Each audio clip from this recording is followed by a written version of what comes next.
Bismillahirrahmanirrahim. Jangan lupa subscribe ya. Satu Indonesia ini kalau ada seberani Yahya Waloni, kalau ada saya mundur, saya tidak mau berdakwah lagi. Dan saya, you mesti tahu, saya tidak minta umat Islam bela. Tidak tahu tema apalah. Saya lebih mulia dari Presiden Joko Widodo karena saya adalah panutan umat. Itu mestinya semua kiai pegang dalam hidup. Jangan di sana penguasa ngekor ke sana. Ulama di depan, di belakang umaro. 4. Wa an malihi min aina iktasaba wa fima anfaq. Hartamu dari mana kau dapati, untuk apa engkau belanjakan. 4. Tuntunan hadis ini menjadi bekal dalam perjalanan kehidupan umat manusia. Bukan cuma umat Islam, semua umat. Karena kalau kita bicara Islam itu bukan hanya kepada orang Islam. Jadi keliru sekali kalau kita berdakwah Islam hanya kepada orang Islam. Alhamdulillahillazi arsala Rasulillah rahmatan lil alamin. Nabi Muhammad itu diutus bagi seluruh umat manusia. Selagi dia masih bernapas, selagi dia masih ada umur, selagi dia disebut manusia, entah dia sudah bersyahadat pengikut Nabi Muhammad atau belum, bahwa Islam itu bukan untuk orang Islam saja. Ini keliru. Sehingga jangan kaget kalau ada orang dari kafir masuk Islam. Itu tandanya. Itu tandanya bahwa Islam itu bukan sekadar agama. Ini yang keliru. Sehingga ada orang di benua Amerika, di benua Eropa, benua Afrika, benua Asia, Australia, yang punya kemampuan intelijensi di atas rata-rata, kemudian mereka masuk Islam. Tanpa harus ibu bapak meyakinkan Islam ini loh yang betul, kamu masuk Islam. Enggak. Ada satu masjid di Indonesian Muslim Community Al-Hikmah Mosque in New York. Itu imam besarnya kecil orangnya, orang Muhammadiyah. Namanya Syamsi Ali, orang Makassar, orang Sulawesi. Di New York itu satu hari 10 sampai 20 orang mengucapkan I witness there is no God but Allah and Prophet Muhammad is the messengers of Allah. Saya bersaksi tidak ada Tuhan selain Allah. Saya bersaksi Muhammad utusan Allah. Setelah diinterview, ditelusuri, dicari jejak autobiografinya, kebanyakan dari mereka itu adalah kumpulan kaum jenius, saintifik, secara saintifik, orang-orang yang mengkaji Islam secara ilmu pengetahuan atau tidak, apa yang menjadi bidang spesialisasi mereka, mereka tekuni dan mempunyai komparasi yang kuat dengan Al-Quran. Jadi tanpa ibu bapak berikan dakwah, banyak bicara, banyak mulut bicara soal Islam, mereka lebih tahu dari ibu bapak. Bersyukur kita. Bersyukur kita walaupun hidup. Sederhana saja. Kenapa Indonesia ini diberkahi oleh Allah?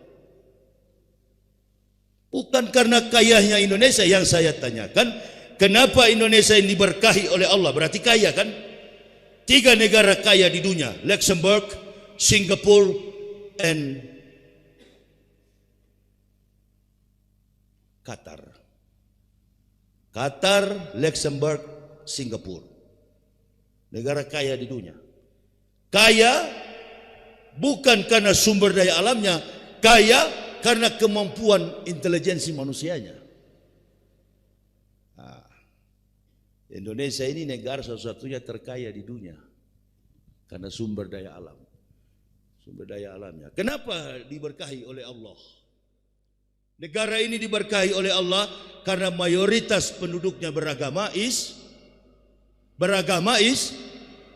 Mayoritas beragama Islam. Andai di Bali minoritas kaum mukmin, biasa negara itu terpuruk. Contohnya yang di Kamboja kemarin, kelompok minoritas yang diusir-usir sampai lari ke Aceh, lari ke India, lari ke Malaysia, kelompok orang-orang lupa saya, suku Rohingya, suku Rohingya itu minoritas, di mana ada kelompok umat Nabi yang minoritas pasti diserang oleh mayoriti. Kelompok mayoritas akan menindas.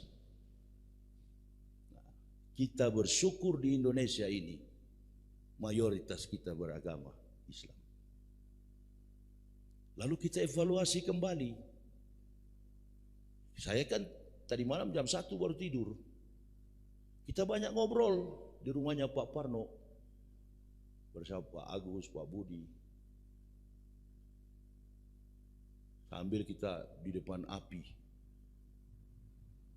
mengingatkan memori kita kembali untuk melihat, kok negara ini jadi begini ya Ustadz? Bahkan ada isu yang saya dengar, di seluruh Indonesia ini akan ada demo. Percuma, useless, tidak ada guna. Kalau saya mengevaluasi kembali, waktu Jokowi 6 tahun sebelum dia mau lengser, ini kan nanti Oktober dia diganti oleh Prabowo. Tapi 6 tahun yang lalu, jangan bikin demo. Karena sengaja dibuat demo, dibikin keributan di pusat Jakarta, bahkan di daerah-daerah. Justru dari situ kekuatan publik mendukung rezim yang sekarang ini berkuasa. Nggak usah bikin demo, percuma, sudah terlambat. Tunggu saja dia turun. Innallaha ma'a sabirin. Ya ayyuhalladzina amanus ta'inu bis-sabri was-sholati innallaha ma'a sabirin. Minta pertolongan kepada Allah dengan sabar dan solat. Nah, setiap habis solat, kajian ilmu pengetahuan, kajian-kajian tentang tematis Quran dan hadis disampaikan. Nggak perlu demo, nggak perlu dulu introspeksi dulu. Ada waktu Nabi menyerang dan sahabat, ada waktu Nabi dan sahabat berdiam, bukan mundur pasang kuda-kuda, mengevaluasi sekaligus bahkan introspeksi diri. Jadi kesalahan terpuruknya bangsa ini bukan kesalahan Jokowi saja. Umat Islam ini sedang diuji oleh Allah. Umat Islam sedang diuji oleh Allah. Padahal kalau dilihat secara logika, hanya satu keluarga dampaknya begitu luas. Kemarin ada kokam antar saya ke penginapan. Ustadz lagi demo semua. Demo untuk apa? Nggak ada guna itu. Demo untuk apa? Apa hasilnya? Kekuatan dalam satu lembaga negara demokrasi, demos and krator. Tahu dulu, demos adalah rakyat, krator itu adalah pemerintahan. Teokrator, teos adalah Tuhan, krator itu pemerintahan Tuhan, pemerintahan kekal. Teos and krator, demos and krator. Politikus paham gak itu? Susahnya kita di Indonesia ini, Allahu Akbar. Bukan menolong agama Allah. Quran yang saya baca tadi adalah petunjuk, dorongan, dan motivasi bagi kita semua. Itu ayat yang tidak asing lagi. Anak TPA pun tahu itu. Surat Muhammad ayat yang ke-7. Ya ayyuhalladzina amanu in tansurullah yanzurkum wa yusabbit aqdamakum. Wahai orang-orang beriman, barang siapa menolong agama Allah, maka Allah menolongmu dan meneguhkan kedudukanmu. Rapuh kita ini, bukan teguh. Ibarat rumah kita ini sudah miring begini. Ya, untuk mendongkrak. Di kampung-kampung begini tuh kalau kita lihat pemandangan, ada rumah, ada gubuk yang mau roboh, kalau tidak di aspak dengan balok atau apa, tiang, bisa jadi rumah itu atau gubuk itu roboh. Begitulah kondisi Islam di Indonesia sekarang. Satu keluarga menundukkan 200, berapa jumlah penduduk Indonesia? 270 juta atau berapa, saya tidak tahu karena saya tidak selalu tiap pemilu atau pilpres saya tidak pernah tusuk-tusuk itu. Enggak. Tangan saya bersih. Istri saya bilang, Pak, pilpres, saya tidur aja di rumah. Pemalas. Kenapa tidak ini? Saya cuma suruh pilih Anies kemarin. Suruh jamaah pilih Anies, tapi saya punya suara satu ini tidak berpengaruh.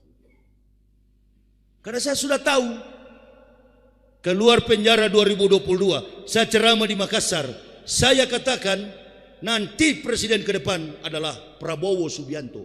Jokowi akan bilang, Opowi, nanti kamu jadi saya, gantiin saya. Memang terjadi kan, ada rekaman saya, ada jejak digitalnya. Ada. Nanti Bapak kalau mau lihat YouTube saya, Al-Muhtadin Yahya Waloni. Ya, Ustadz Yahya Waloni official itu sudah hilang iklannya. Di apa orang itu enggak ada iklannya sekarang. Waktu saya masuk penjara. Nah, ada YouTube saya yang baru, Al-Muhtadin Yahya Waloni. Ada ceramah itu. Sudah tahu ke depan Prabowo akan jadi presiden. Nah, begitu. Tapi kenapa Ustadz pilih Anies? Kita kan ikhtiar. Siapa tahu Allah dapat merubah. Tapi kayaknya Anies tidak jadi presiden karena rapuhnya negara ini akibat pertahanan dari luar. Harus tentara. Kalau tidak, ibarat perahu. Saya masih kecil pernah mancing. Daerah Manado itu daerah laut dan pegunungan juga, dingin. Kita mancing di tengah laut, bocor perahu kita.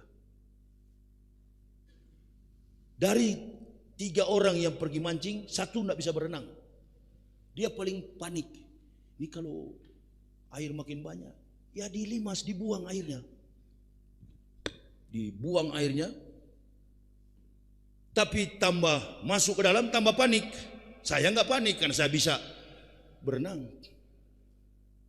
Lama-kelamaan, airnya makin banyak dalam perahu. Inilah kondisi kita. Sedikit waktu lagi Indonesia ini akan dikuasai. 9 cacing yang ada di negara kita ini, orang bilang 9 naga, saya bilang 9 cacing. Cacing itu penyakit kalau dia masuk dalam tubuh manusia.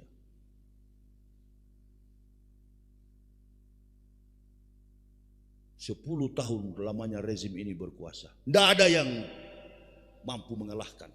Satu keluarga. Termasuk Jawa Tengah ini. Introspeksi diri kita. Begitu. Berkumpul di masjid.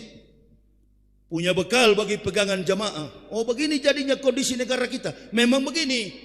Siapapun ustadz yang dihadirkan di masjid, tapi kalau tidak punya konsep politik, tidak usah jadi ustadz. Apalagi kalau cuma singgung-singgung. Bilang aja nama Jokowi dan keluarganya, tidak usah singgung-singgung. Kadang-kala ada jamaah yang paham, ada jamaah yang mengantuk, nggak ngerti, apalagi di kampung. Kita tunduk semua.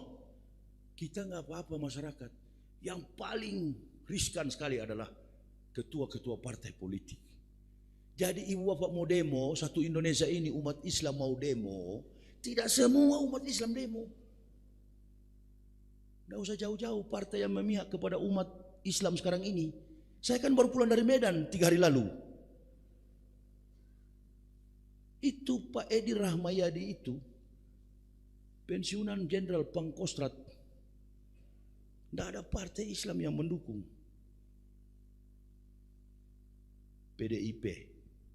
Untung masih ada PDIP, Ibu Megawati. Memberikan tiket untuk berlayar. Begitu juga Anies Baswedan. Saya dengar PDIP. Ini orang-orang potensi semua. Generasi bangsa. Generasi yang merubah. Terus, agent of change. Apa itu? The backbone on the next time. Future. Generation Muslim to the next time. Generasi Muslim ke depan. Mahasiswa-mahasiswa. Ada berguna enggak sekarang? Berguna enggak sekarang? Tidak berguna. Dikunci semua. Hanya satu keluarga ini.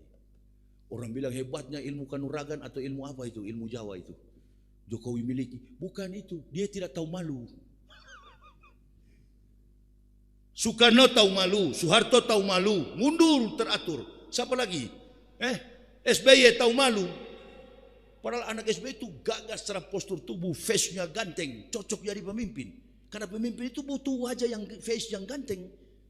Handsome. Muka yang gagah. Ini rusak semua wajahnya. Tidak cocok. Postur tubuhnya juga. Alalalalala. Ditambah isi kepala memang kosong. Kata Rocky Gerung. Habis oksigen. Gitu. Rocky Gerung berani. Bukan Ustadz. Ada satu yang berani juga dari Jawa Tengah ini. Ustadz Andre. Kurniawan itu siapa namanya? Ustadz Andre. Kadang-kala konsep kita hampir sama dalam konsep teori politikal. High politikal. Ini sudah politik kelas tinggi. Permainan apa ini? Permainan orang-orang Yahudi. Cara hidup Yahudi, metodologi hidup Yahudi, konsep Yahudi, baik dalam bidang politik, sosial, keuangan, bahkan sampai kepada agama. Dimainkan. Lalu orang bertanya, jamaah bertanya, itu 5 orang kemarin yang pergi ke Israel, itu kutu busuk semua itu. Tanya ibu-ibu yang di belakang itu, kalau mereka, siapa mereka di antara mereka yang banyak kutu di kepala? Kalau orang banyak kutu itu tidak diam, garuk terus biar pakai jilbab. Nah ini yang bikin bangsa ini kacau balau. Ingin membangun relasi dengan bangsa yang dibenci oleh founding fathers dan tidak pernah membangun hubungan bilateral dengan Israel, laknatullah. Ini. Tapi kan generasi kita sok jago, sok pintar, akademisi. Udahlah, saya tahu. Tahu saya, Indonesia ini saya tahu. Kita orang Manado itu, ibu bapak enggak sombong dengan gelar-gelar itu. Kita ini terlalu bangga, tapi sebenarnya otak kita enggak sampai. Bertarung di tingkat dunia, tiarap, kalah kok. Sementara generasi-generasi kita yang tinggal di Amerika dibayar dengan gaji yang besar, budget yang besar, termasuk Sri Mulyani itu dipakai oleh Bank Dunia kemarin. Dia kalau memang mau cari duit, dia ke Amerika, laku di pasar dunia. Banyak orang Indonesia yang pintar di Eropa, Amerika, dipakai tenaga mereka, otak mereka, dan tidak mau ke Indonesia karena sudah tahu curang cara hidupnya. Mudah-mudahan Pak Prabowo ini konsepnya adalah konsep Pak Harto, petani dimakmurkan karena dia adalah himpunan ketua tani Indonesia. Apa kata Pak Prabowo? Jangan dulu bangun kereta cepat. Jangan dulu, sakit leher saya, salah tidur tadi malam. Jangan dulu bangun kereta cepat. Jangan dulu bangun infrastruktur. Bangun manusianya dulu. Nah, itulah cita-cita undang-undang negara kita. Cepatlah Pak Prabowo dilantik. Tapi ibu bapak lihat sampai hari ini belum ada bayangan, kabinet bayangan. Yang ada itu si Bahlul itu dengan ada badan besar pengecut itu. si siapa Erlangga, ada badan besar tapi penakut itu, Erlangga Hartarto, ketua umum Golkar, itu saja bergulir di media, di YouTube. Malas kalau melihat itu, badan besar tapi pengecut, mundur. Yang ganti ini ayam hutan ini, kecil, hitam, muka jelek. Kok pemimpin itu bukan saya mengolok-olok, tidak boleh dalam Islam itu mengolok-olok wajah orang. Tapi setidak-tidaknya negara kita ini zaman modern, modernisasi and secularism. Pemimpin itu mesti jago bicara, punya konsep pemikiran leadership. Dan pemimpin secara dalam studi leadership kepemimpinan tidak pernah cari pengikut yang datang ke dia. Nah, ini bikin IKN, panggil artis-artis naik motor. Udahlah, sandiwaramu sudah berakhir. Game is over. Permainan ini sudah akan berakhir. Nah, ibu bapak mesti berpikir biar di desa. Jadi percuma. Stop dengan macam-macam gerakan-gerakan apa. Saya bilang itu diadu domba nanti. Kalau terjadi kerusuhan, maksud saya gagal pelantikan Prabowo. Terjadi gempa di satu negara, gagal pelantikan itu, dia lagi yang pimpin. Ini orang tidak bisa tidur, tinggal pikir, pernah minta tiga periode. Megawati tolak, dan itu serasa sakit hati yang luar biasa. Nah, menggunakan tangan orang lain untuk mengacaukan sistem. Apabila konstitusi melarang dia untuk maju, konstitusi dihajar. Konstitusi digiling sampai rata, baru dia bisa maju. Aturan-aturan daerah, aturan pemerintahan pusat, kabupaten, kota diselesaikan. Dan kita tidak sadar. Makanya ribut kemarin, protes ketua buruh, siapa ketua buruh ini? Adil, siapa? Ribut dengan anggota DPR mengenai Omnibus Law. Hati-hati ibu bapak, jangan-jangan ada kerusuhan ke depan. Mega truths, mega itu besar, terus itu dorongan. Gempa bumi mungkin terjadi gara-gara itu. Hati-hati kita, apalagi tinggal di daerah pegunungan begini. Ya, bukan menakut-nakuti, tapi Badan Meteorologi, Klimatologi, and Geofisika sudah meramalkan akan jadi gempa. Tinggal tunggu waktunya. Mega truths, gempa yang besar di Selat Sunda. Nah, ini mesti hati-hati.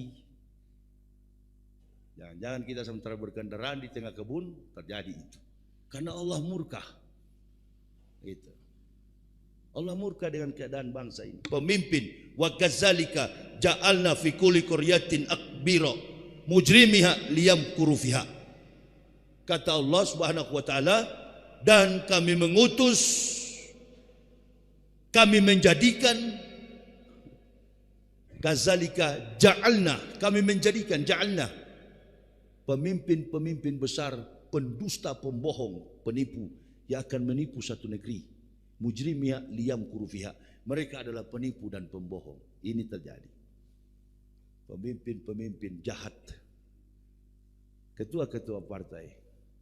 Terpuruknya masyarakat Indonesia ini, ekonominya jatuh, harga komoditas pangan jatuh, semua keterpurukan terjadi di segala sisi kehidupan umat yang ada di Indonesia. Ada yang bilang begini, protes kemarin di Medan, belum lagi hutang negara. Oh, kalau itu enggak, seorang sosok almarhum ekonom Indonesia, ekonom besar, pernah duduk, pernah bilang sama saya, Ustadz mau tahu, ekonomi Indonesia ini tidak akan bangkrut. Dalam tempo satu malam membalik telapak tangan, ekonomi Indonesia ini besok pagi kembali pulih. Saking kayanya negara ini. Jadi nggak mungkin Indonesia itu akan bangkrut. Nggak. Hutang Jokowi itu nggak. Selesai diurus oleh Prabowo itu. Bukan masalah hutang, masalah akhlak para pemimpin. Akhlakul karimah. Rasulullah dikenal oleh bahkan penulis buku terbaik dunia, Michael Hart. 100 the great men in the world is Prophet Muhammad good man, number one. dari catatan 100 manusia terbaik di dunia, Muhammad adalah menduduki ranking pertama. Bukunya Michael Hart. Michael Hart itu bukan orang Islam. Dia mantan angkasawan, pernah kerja di NASA, Amerika. Dan dia tulis buku itu. Yang kedua kalau tidak salah Isaac Newton atau Albert Einstein. Yang ketiga Isa Al-Masih. Dari segala kompetensi orang-orang yang ditulis 100 catatan 100 manusia terbaik di dunia, Muhammad SAW menduduki ranking pertama. Nabi tercinta Rasulullah Muhammad SAW. Kita nama Muhammad ditangkap pancuri maling. Ini kabinet Jokowi ini sarang koruptor semua. Ada dua dari Makassar kalau nggak salah itu. Terus baru-baru juga ditangkap dari Maluku itu. Padahal teman saya Nurdin itu Gubernur Sulawesi Selatan setelah Syahrul Yassin Limpo, Nurdin Abdullah. Saya baru masuk Islam setahun, dia yang undang di Bulukumba Makassar. Begitu dia jadi gubernur, Ustadz datang ke Makassar. Saya sudah jadi gubernur. Enggak, saya enggak datang.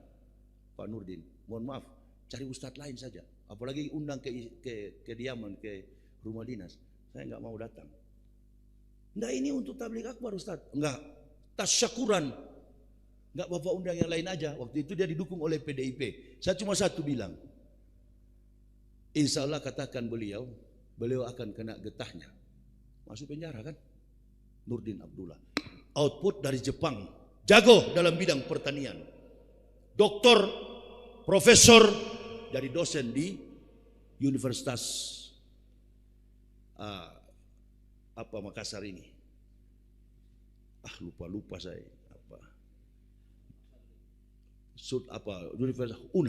Universitas Hasanuddin. Dosen di situ beliau. Bahkan kalaupun tidak jadi gubernur bisa jadi rektor. Insyaallah jatuh beliau. Rusak masa depan. Mungkin satu umur kami, masih muda. Kemudian baru-baru kembali mantan gubernur Sulawesi Selatan, Syahrul Yassin Limpo. Ini karena dendam politik. Kamu tidak ikuti saya, jeruji besi. Begitu juga para ustadz. Cari mereka yang radikal, yang keras, umumkan di depan televisi.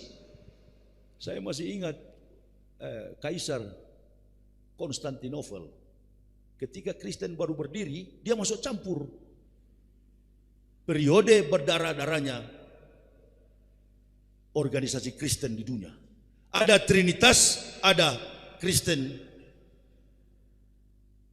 yang tidak menyembah kepada Tuhan. Makhluk dan benda. Ribut sampai berdarah-darah, berbunuh-bunuhan mereka. Kemudian Konstantinopel memilih jalan untuk menjadi pengikut Trinitas. Artinya begini ibu bapak, kalau kepala negara, pemerintah sudah masuk campur urusan agama, kacau ini. Negara akan kacau. Ada maksud apa? Ustadz ditangkap berdiri depan televisi. Saya menyampaikan ada 200 ustadz terindikasi radikal. Sampai saya orang dari kafir begini punya masuk Islam, dibilang radikal. Itu. Karena kami tidak mengikuti. Walaupun ustadz kamu, walaupun habib kamu, walaupun kiai kamu, kalau tidak mengikuti irama dendang kami, tangkap.